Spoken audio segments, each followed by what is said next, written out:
Hello and welcome to the Healthtech Marketing Show. I'm Adam Turinas. I'm your host and I'm the CEO of Health Launchpad. We're one of the sponsors of this podcast. And the other sponsor of this podcast are the awesome organization known as HIMSS, which I'm sure you all know about. And today actually is great because I've got one of the folks from HIMSS who's going to help me with today's episode. And today's episode builds off a lot of what we talked about last week. So if you listened to last week's episode, check it out. It was a really good episode. It was all about creating a purposeful brand. So today's episode is also about brand and branding, but it's more about how do you tell the brand story, particularly for healthcare technology. How do you tell that story in a way that reaches them where they spend the most time? And HIMSS, in addition to running the largest and probably the best health tech marketing conference, they also have, I think, the largest health tech media organization. And a member of that organization is joining me on the show, Patty Enrado. So I'd like to welcome Patty to the show. Patty, say hi. Hi, how are you? Great, Patty. It's so good to have you on the show. So, Patty, tell everybody a bit about yourself and what you do at HIMSS. Great. Well, I'm probably a bit of a dinosaur. So I have been heading our client content development since 2010, but I actually go back to 2003 when Healthcare IT News debuted. So after they debuted, I joined as a reporter and writing. And I think my first HIMSS conference was in 2005. So I think I've been going, I've only missed two, and one of them was because of the pandemic. But I've been to every conference since then and has seen really sort of the changes and all of the sort of, regulatory things that happened when Bush, declared EHRs, getting everyone on to EHRs, and even the National Health Information Network, trying to get interoperability, which of course is still a topic several years later. So have seen all of that through the years. So have been with HIMSS for quite a while. That's extraordinary. It's so rare these days that you meet anybody who has been at a company for as long as you have, and particularly to have grown up with the, explosion that we've seen in healthcare technology. I thought I was doing well with 9 HIMSS, but I think you probably done twice as many. So I don't know if I'll ever catch up on you. So today's topic is all about brand and storytelling. And we all know that we're living in a very crowded, noisy marketplace, which is not getting any easier. We have many clients that are trying to break through the noise. When it comes to helping a company tell a brand story, what are some of the key elements of a powerful brand story that capture attention and engage audiences? One thing I think is when everyone wants to tell their story is they want to talk about their technology, and what their technology does. And obviously that's a very critical part of the story, but you also need to think about who your customers are, right? The healthcare providers. And you want to not just say it's all about our solutions, but, the whole process, the people, the process that you have to go through, because a lot of times it's this culture change, right? A lot of times it's getting, in-house champions and all of those things. So I think when you tell that story, because you're really talking to the healthcare providers out there, it's not just, we've got these solutions that'll solve your problem, but you're part of the solution. So tell what's everything that you can bring to the table, that expertise, what you need, that the technology itself doesn't bring, but you're going to say, hey, we have the technology solution, but we understand the greater issue. We understand what else needs to happen. So I think if you come out from there, you're going to have more eyeballs. You're going to have more healthcare providers saying, that they're not just selling their technology, but they understand the issues and they understand what else, sort of the whole ecosystem of what needs to be done. So I think that's, being really comprehensive about the solution. So it's more than just the technology. So typical ways that healthcare technology companies will do brand building efforts is might be advertising, public relations, thought leadership, those kinds of things. What are the ways that you guys, what is it that what's your role in helping a company build its brand? We think about things like if you're a new entrant, everyone's going to talk about what their differentiation is, but talk about that story. Why are you in the market? Be very intentional about that story. So you saw unmet needs, you saw gaps in what's out there. So what is it about that journey to be this new entrant in the market? What exactly is that? I think that's important. Case studies are really important as well, but we found through the years doing less and less case studies, because I think a lot of healthcare providers, maybe the people on the ground who are actually using the technology, are happy to talk about how it's helped them and address their pain points. But there are gatekeepers that are saying, no, we're not advocating for one vendor or another. We're seeing a lot of that going on. So how can you sort of get over that if you already have those customers in place because you have a strong relationship, making sure that it's the voice of the customer that comes through in those case studies. So it's not the vendor coming in, but let that customer tell the story from their point of view, from everything from, what the pain points are, because I think you need to think about the audience who's consuming that content. They want to know everything about it. The vetting process. Maybe it was a vendor that they already had a relationship with, and sometimes that is the case. So then that means you had to grow with that vendor because you're trying to solve something else. So it's thinking about things like that, but making sure it's the voice of the customer, with case studies. So what if you don't have customers? What do you do? Well, do you have partnerships? Do you have partners that shows that you have interoperability with some other vendors? You have collaborations so that you have sort of that relationship. You're not just alone out there. So if you don't, we've had people come and say, we don't have any customers that we can bring to the table, but we do have partnerships. So I think, you try to find a way in where you can have sort of that you have something to bring to the table that you can talk about. So on our end, as content producers, our job is to create content that's concise and very straightforward. I have a big thing about not doing Captain Obvious statements. So if you say, oh, you need clean data to be able to deliver, quality outcomes, it's like, okay, you're going to drop people from that point on. So you really need to come together and tell that story where, you're not making obvious statements that everybody knows, already knows. You're going to lose them. You want to ask good questions in these interviews to get really good information for great content, because you're not going to be able to write great content unless you have, those really good questions and the really good answers. And if they're not giving you good answers, you have to be on the fly because you're not going to get them again. So you really need to think on the fly about, he's not really answering my questions and, what more can I do? And then on the other side, companies need to put their best SMEs in front, their best thought leaders who can articulate and tell the story, and not ones that have canned scripts, especially in either webinars or interviews. You don't want someone who's, their heads down reading a script. You want someone who can really be dynamic and tell that story as well on that side.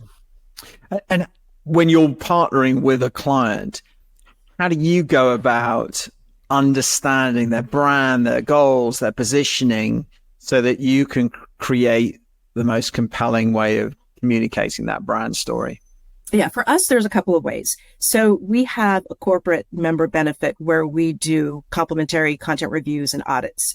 So, if you're a corporate member, you can schedule a time with us and give us 10 of your best assets. So I'll review those assets, put them in a buyer's journey, figure out where are the gaps, what message are you trying, if you have a lot of disparate content, how do we make those content fit in so that there's a narrative there? So, we look for those gaps, and then I create a comprehensive sort of report on those findings. Here are the gaps that, here's things that you're missing. You don't have enough of perhaps this kind of a content format. So that's a great start to a campaign to understand what they're trying to do, what their marketing message is. We've had some content reviews with emerging companies trying to get into the field. So it's a good sort of temperature to say, okay, here's our content that we've developed so far. How is it playing? How would it play into the market with our audience? So that's a good sort of entryway. Another way is if we're already, have a program that's come in, we also have a kickoff call for the content to understand what their goal is for the content that we're creating for them. We also have intake forms where we gather information. So, what is the goal for that particular piece? Is it something that they're handing out? Is it something for lead gen? So it all helps us understand where we're coming at in terms of telling that story, who the audience is, who the personas are, what are the learning points that we need to focus on, and any background materials. So we're well prepared when we get into developing those interview questions to build that content. Got it. Great. And let's bring it to life a little bit here. So give me some examples of some really great integrated campaigns that you guys have created.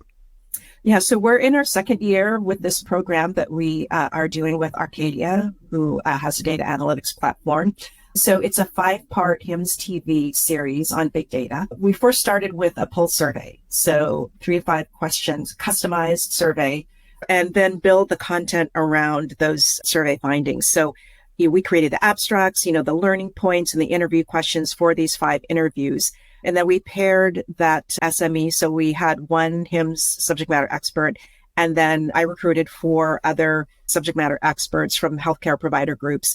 We paired that with somebody from Arcadia, their CEO, their COO, and their other C-level executives. We paired them together for an interview. So we had an on-site recording studio. We conducted 4 of the interviews on-site. We brought in our HIMSS TV crew. And we also, in addition to the HIMSS TV interview, we did an accompanying podcast. So a lot of times we can't get all of that information in there because a lot of them have some really great things to say. So we have the TV and then we have the podcast. So the 5th one is filmed at Global Conference. So we have high visibility, at our booth outside of the main entrance of the exhibit hall. And we have a robust digital promotion that goes with it. So, the sponsor owns the topic. And what made it successful to have them come back and do it again is that we had a great foundation to begin with. So we had a good survey instrument. We had good data from the research, that enabled thoughtful questions and rich conversations that we could now put into those HIMSS TV interviews and podcasts. And it also wasn't just a data dump of here's the research. We really wanted to present not just the what, but the how and the why, because we want to present it as, okay, here's some really compelling data, but how is that going to help you in your organization? Why should this data matter? So we really try to focus the content on really answering the why and the how, really being understanding what does our audience want? So the other thing too is the quality of our subject matter experts. So we have, as you know, HIMSS has a lot of communities and, great connections. So it's helpful when we have to recruit for healthcare providers. So the quality that we are able to bring, in our subject matter experts when we have to do external recruiting, I think is, pretty extraordinary. And then our internal teams, because it takes a lot of different teams, my strategic marketing services, our video production, our project management, all of those teams come together and work together to produce these 5 HIMSS TV interviews and the podcasts. Wow, that's really comprehensive. A lot of elements to that. I mean, you guys are experts in content creation. I mean, you've got a content machine there, which is probably second to none in the healthcare technology space. What advice would you give to any of the listeners about how to develop enough content, right? So I think what a lot of companies struggle with is keeping up with a cadence of producing content at a high frequency. They might do one good piece a month at most. So how do they scale that up? Yeah. So as I mentioned earlier, getting case studies is really difficult. But if you're lucky enough to have one, if you have developed a relationship with one of your customers, then they agree to do a case study, it's kind of deploy the one-to-many strategy. So you got their okay to do a case study, see if we can leverage it for a webinar, for a podcast. We do webinar extension pieces, which is creating a narrative out of the webinar. So you have, some people may not want to listen to an entire webinar, but they'll have a concise narrative of that webinar extension piece. So it's a different format, but you're creating another piece of content off of that, that case study participant, a Q&A, a native article, so try to really get as much as you can from that one customer who's agreed to participate. So it's kind of like the same thing with research. So distribute that research wealth, but to avoid duplication of storylines, take those different key takeaway data points, and run with it. So if there's one that's a really timely one, you can create a CNN type of article. You can do a research webinar, which we do a lot of with our research. You can do, again, a podcast, a Q&A, infographic, obviously, info brief, executive summary. So if you have really great data, you can parse that out into different content formats and not duplicate it, if you've got really great research. So again, that starts with having a really great research, instrument and having really good questions and getting those answers. So really try to stretch out, again, the one-to-many sort of concept. Got it. What are some of the sort of tactics that you guys use to take, a really in-depth piece of content? It might be a white paper on a study. It might be an in-depth interview that you've done through HIMSS TV, and then to kind of version that out into different formats. Yeah. So if you have, especially with a long interview, and I think about some of in the example of Arcadia, some of those were 15 minutes long.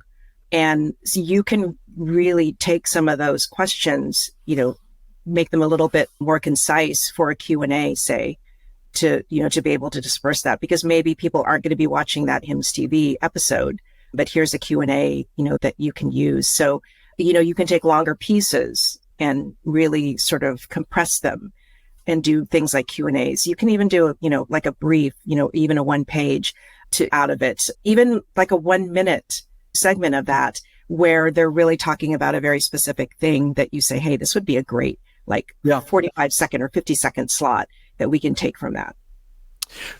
I want to change gears here and talk about something that you referred to. You talked about the buyer journey, and HIMSS did a really great piece of research earlier on this year that looked at the buyer journey, the HIT buyer journey. I thought we actually featured it on a webinar with Matt Carollo.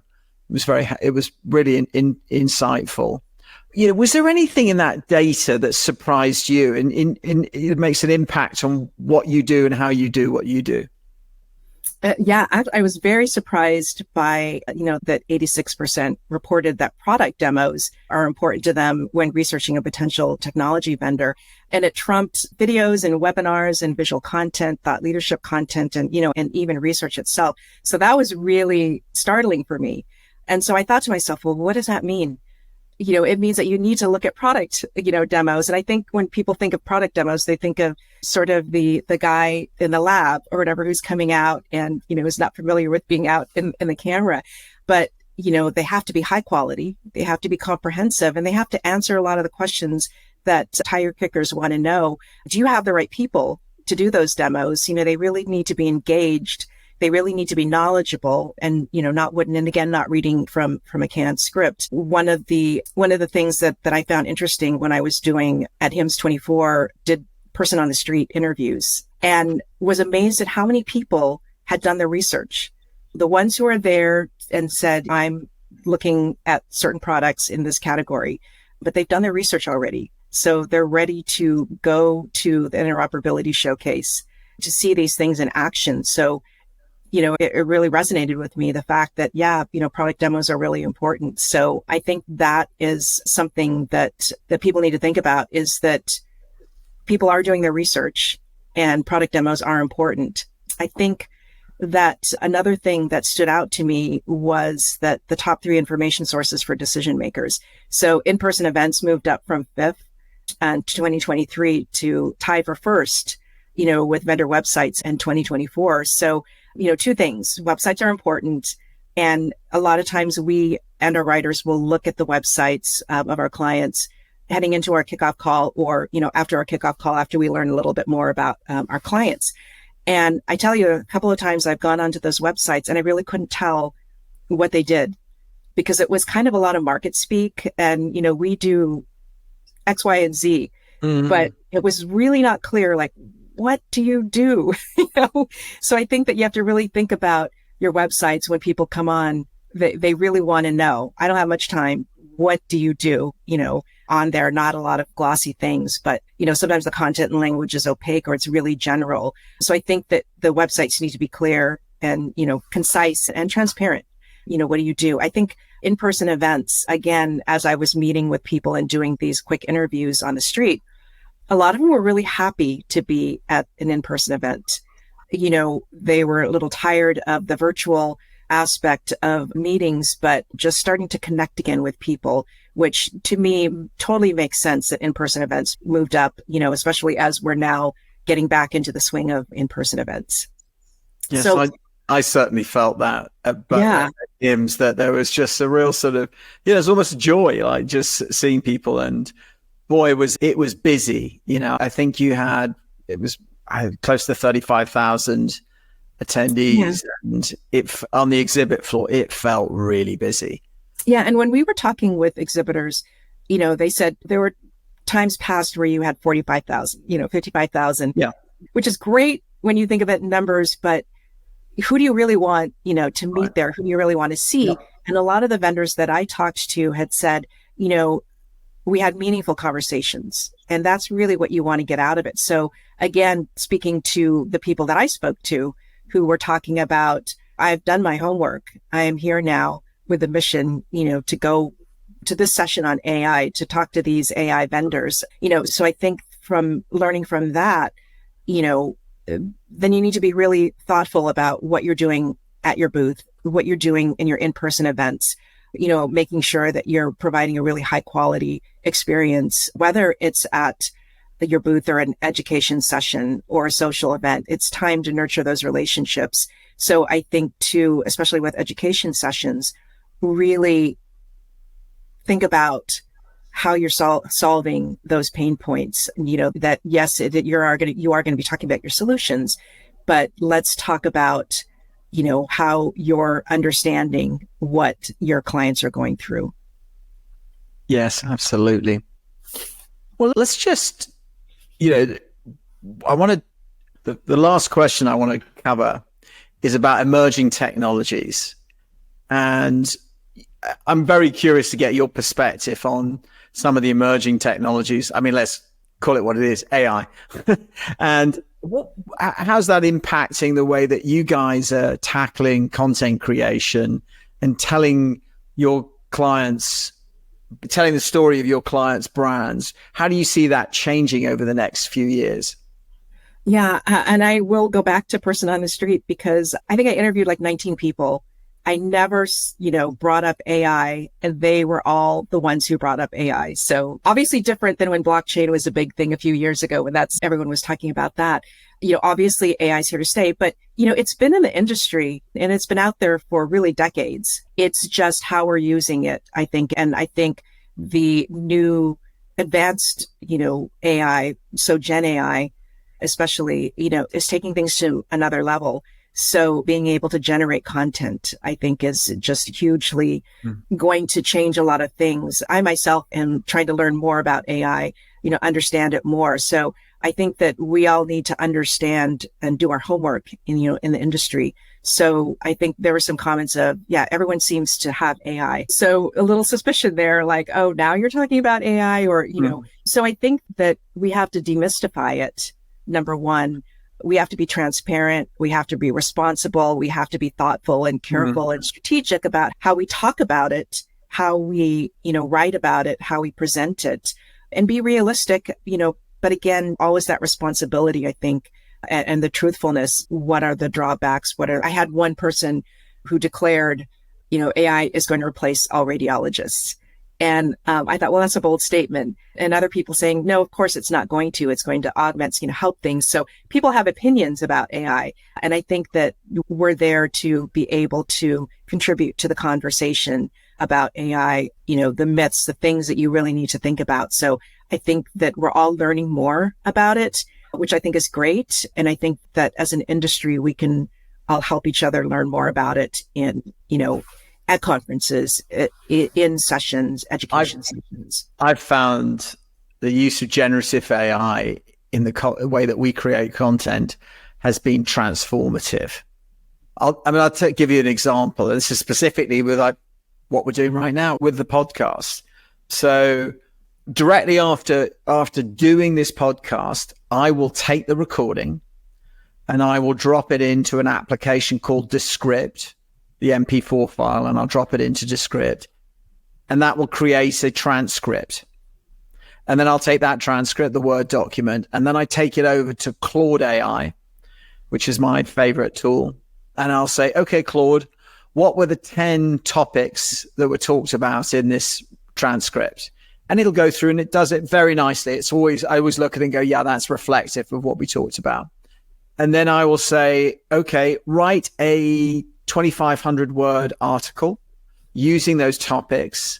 And I want you to do X, Y, and Z. I give it sort of a fairly clear set of instructions.